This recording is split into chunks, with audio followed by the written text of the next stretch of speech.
Tonight, MTN takes a look at Montana's mission to end the backlog of untested rape kits in our state. In 2015, Montana Attorney General Tim Fox created a sexual assault task force comprised of victims advocates, law enforcement, nurses, and lawmakers. This after allegations by the United States Department of Justice came down hard on Montana for not properly investigating sexual assaults. Also at that time, agencies across the nation saw a growing concern of unsubmitted evidence kits.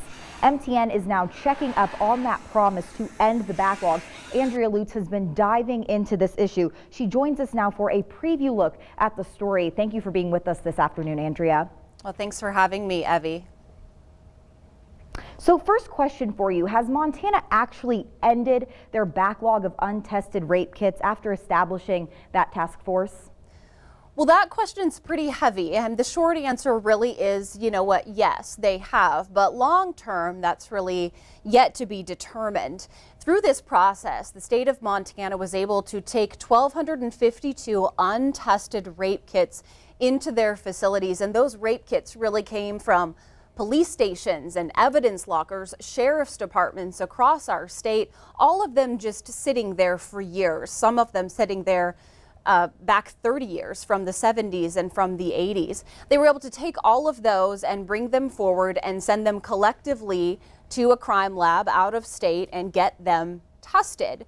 Now, whether or not those actual cases led to anything, that's the second part of that question. Some of them have. Some of them are in the process of that, some of them not so much. And that's really where Montana stands. Attorney General Tim Fox says, yes, we've ended any sort of accumulation of untested rape kits in our state. Whether or not those are bringing justice for victims, that's really the second part of that question. Andrea, how is the state of Montana handling those rape kits now? So a lot has changed since all of that happened with the Department of Justice back in 2015. Now that task force is really comprised of, as you said, lawmakers and advocates, victims advocates and legislators and nurses, all kinds of people, all kinds of leaders across our state, many of them coming from all of the corners of our state. They come together and they've really broken down how sexual assault allegations are handled. And one thing that has changed is the actual rape kit itself. In fact, this is what a rape kit looks like. And inside of this are a lot of questions about what happened to the victim, swabs that nurses need to take for these victims. There's actually a nurse in Billings who was able to help modify the rape kit itself so that it meets the needs of victims and it propels that case forward. So all of that has happened, plus just more regulation and more follow-up. Now local agencies are meeting with prosecutors and detectives and, again, victims advocates to make sure that they're approaching the case of a sexual assault in the right way.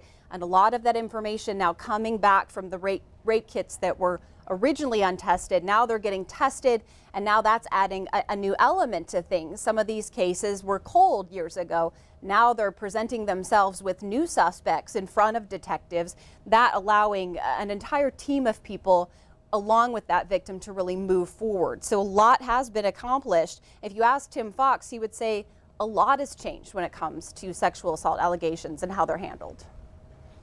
All right. Thank you so much, Andrea, for being with us. Thank you.